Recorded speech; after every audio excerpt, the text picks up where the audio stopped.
Hi, I am Vidyut. Welcome to Ghosh tutorials. Ghosh tutorials में आपका बहुत बहुत स्वागत और अभिनंदन।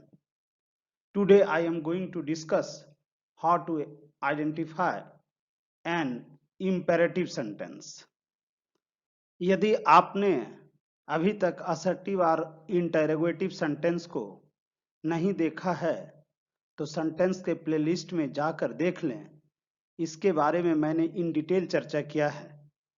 और यदि आपको यह वीडियो अच्छा लगे तो इसे लाइक, शेयर और सब्सक्राइब करें। Imperative sentence. Imperative sentence means आदेशात्मक वाक्य। It shows advice, order, request and instruction etcetera. यानी यह सेंटेंस सलाह, आदेश, आग्रह और निर्देश इत्यादि दर्शाता है। It starts with the main verb. यह मेन वर्ब यानी V1 से प्रारंभ होता है। Subject you is mostly hidden here.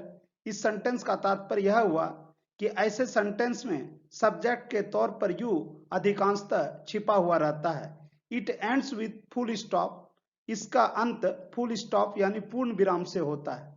Conjunction to, for, from etcetera is used here. कहने का तात्पर्य यह हुआ कि यहाँ कंजंक्शन के तौर पर टू, फॉर, फ्रॉम इत्यादि का प्रयोग होता है, लेकिन अधिकांशतः इंपेरेटिव सेंटेंस में कंजंक्शन के तौर पर टू का यूज किया जाता है। Generally it follows the structure V1 plus object plus complement. सामान्यतः यह V1 plus object plus complement plus full stop के स्ट्रक्चर को फॉलो करता है। इसके अलावे भी स्ट्रक्चर में थोड़ी थोड़ी तब्दीली आती है, जिसको मैंने अपने आगे के स्लाइड में क्लियर किया हूं। सच एज एडवाइस मीन्स सलाह, राय या परामर्श। हेल्प द पुअर मीन्स गरीबों की सहायता करो।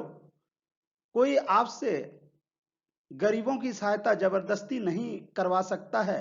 यदि आपकी इच्छा होगी तो आप करेंगे, अन्यथा नहीं करेंगे। तो यह एक प्रकार का सलाहात्मक वाक्य हुआ। Take medicine twice a day. दवा को दिन में 2 बार लें। Use mask and maintain social distance in कोविड-19। इस कोविड-19 में मास्क का प्रयोग करें और सोशल डिस्टेंस को मेंटेन रखें। Second, order. Order means Adesh.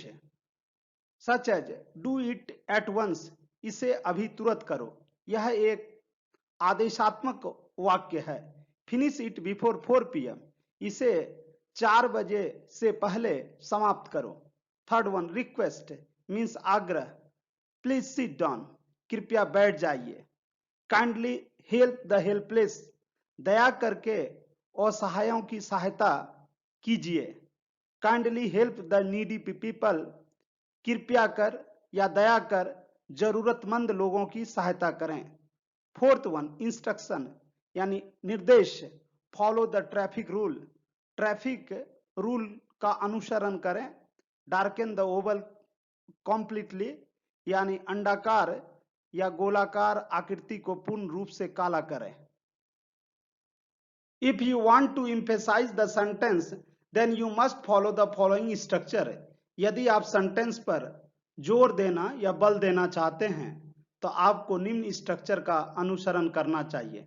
Do plus V1 plus object plus complement plus full stop. Do drive carefully. सावधानी पूर्वक चलाओ तो। Do take regular exercise. नियमित रूप से व्यायाम करो तो। In negative imperative do plus not plus V1 plus object plus complement plus full stop और don't plus V1 plus object plus complement plus full stop. इस दोनों सेंटेंस में इतना अंतर है, यदि डू प्लस नॉट को हम लोग स्प्लिटेड फॉर्म में रखते हैं यानी अलग अलग, तो निगेशन पर फोर्स पड़ता है, और यदि कॉन्ट्रैक्टेड फॉर्म में डोंट रखते हैं तो निगेशन पर कम फोर्स पड़ता है। और डू नॉट के स्थान पर जब आपको और फोर्सिबली इसे कहना हो तो आप नेवर का भी यूज कर सकते हैं। Such as do not teach the animals in the zoo, यानी पशुओं को या जानवरों को चिड़ियाघर में ना छेड़ें या ना सताएं। नेवर मिसयूज और वेस्ट योर टाइम, कभी भी अपने समय को बर्बाद ना करें। इम्पैटिकल रिक्वेस्ट मीन्स जोरदार आग्रह। Please plus do plus V1 plus object plus complement plus full stop. Such as please do sit down means आप अवश्य बैठ जाएं, आप अवश्य बैठ जाएं। प्लीज डू कम टुमारो, आप कल अवश्य आएं, आप कल अवश्य आएं। Please do love the children, बच्चों को आप अवश्य प्यार करें, बच्चों को आप अवश्य प्यार करें।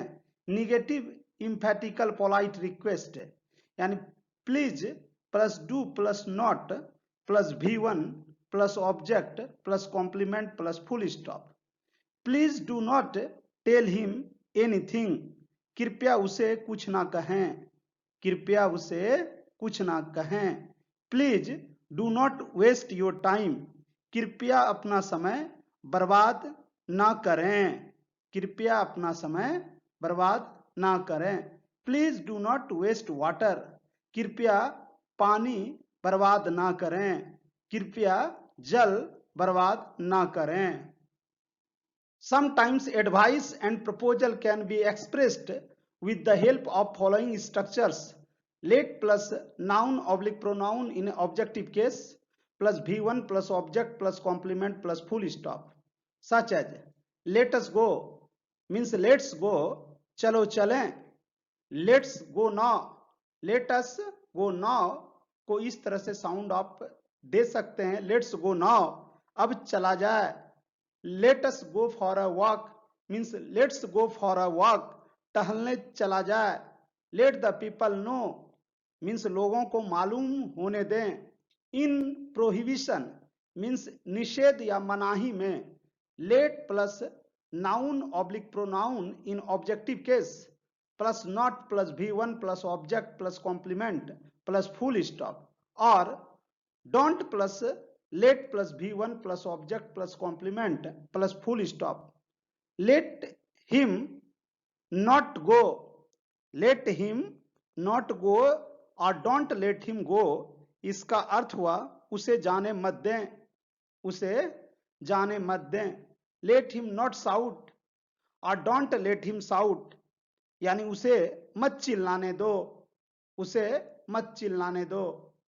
इन पोलाइट रिक्वेस्ट यानी विनम्र आग्रह में please oblique kindly plus let plus noun oblique pronoun in objective case plus V1 plus object plus complement plus full stop, such as please let him go, please let him go, कृपया उसे जाने दें।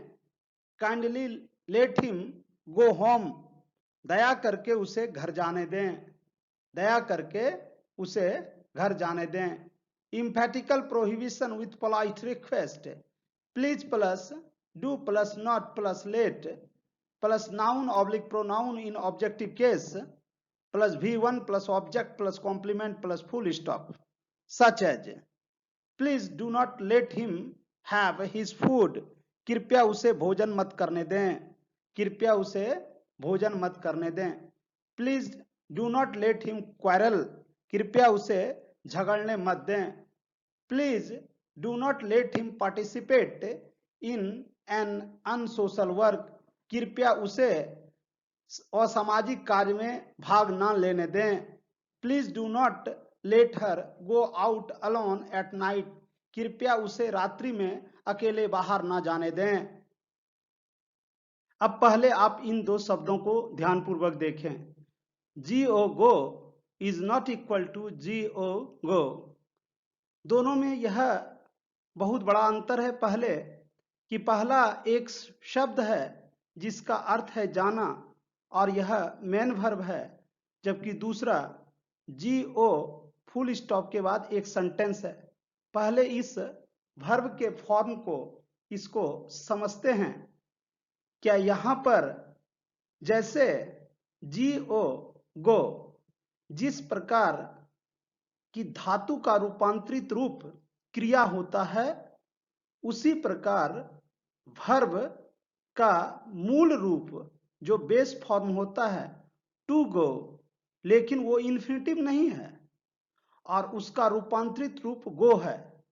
यहां to go का अर्थ आप गम लगा सकते हैं और संस्कृत में गम का रूपांतरित रूप गच्छ, गच्छ से गच्छति गच्छत गच्छन्ति चलता है, उसी तरह से गो वेंट गोन गोइंग गो चलेगा, यानी इस दोनों में यह फर्क है।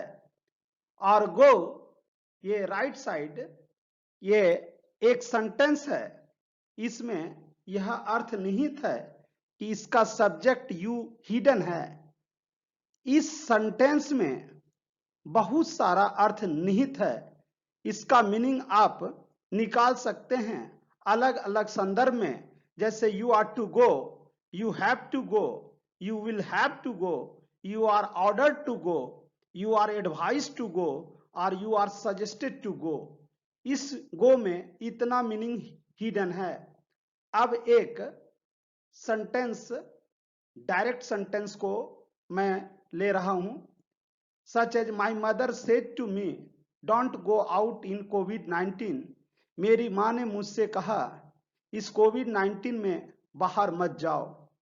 यह एक निगेटिव इंट्रोगेटिव सेंटेंस है, डोंट गो आउट इन कोविड-19।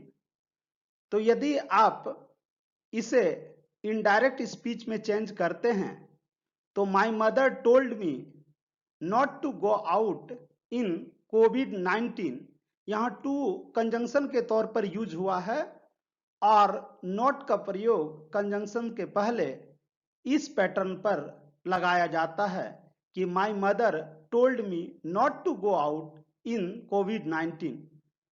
यदि आप इस सेंटेंस को इनडायरेक्ट स्पीच में चेंज करने के लिए फॉरबिड शब्द का यूज करते हैं तो फॉरबिड का दूसरा रूप फॉरबिड होता है। तो my mother forbid me to go out in कोविड-19। फॉरबिड का मतलब ही मना किया हुआ, तो यहां पर अलग से नॉट का यूज नहीं करेंगे। Third one, my mother prevented me from going out in covid. A fourth one, a last one, my mother prohibited me from going out in COVID-19।